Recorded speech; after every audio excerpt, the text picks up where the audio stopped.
The old man tossed a pair of sneakers onto the power lines, then took cover in a concealed spot and readied his rifle. Soon, the target approached from nearby, and conveniently parked directly beneath the sneakers. The driver then grabbed a hunting rifle and stepped out of the vehicle. After scanning the area for anyone nearby, he walked straight to the roadside, and buried the smuggled firearms in a hole in the dirt. Seeing his moment had arrived, the old man pulled the trigger, firing into the sky. They were startled and dropped to the ground. Seeing them frozen in place, the old man fired again, realizing the gunshots sounded distant. They assumed it was nearby villagers hunting, and relaxed their guard. They resumed burying the firearms in the pit. They then returned to the vehicle, but the old man had already aimed his gun at them, just as the car reached the designated spot.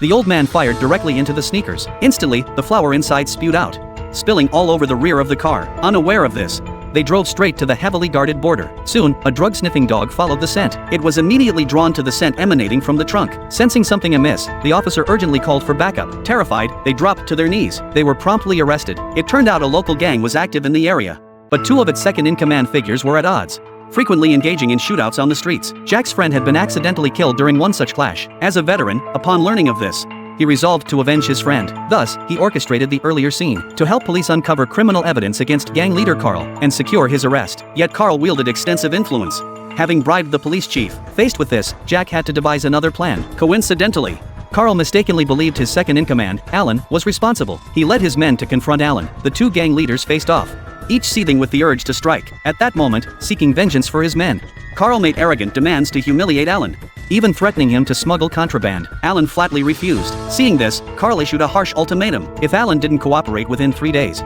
he'd bring his men here daily. With that, he turned and left. Alan stood frozen, at a loss. That very night, he spent a fortune to find Jack. Knowing Jack was a retired Special Forces operative, he figured taking out Carl would be a breeze, but Jack flatly refused his offer, admitting he already had a grudge against Carl, and would eliminate him even without payment. That very night, Jack disguised himself as a repairman, and infiltrated Carl's villa. He pulled out a camera and began filming, mapping out the layout in advance, to ensure a smooth escape after the assassination. Yet just as Jack was about to strike, Alan suddenly found him. Impressed by Jack's exceptional skills, he wanted to recruit him into his organization, but Jack still refused him, for he had his principles. He would never associate with people like them. Seeing this, Alan didn't press further, and simply turned to leave. In the end, Jack easily took out Carl, and lived happily ever after with his granddaughter.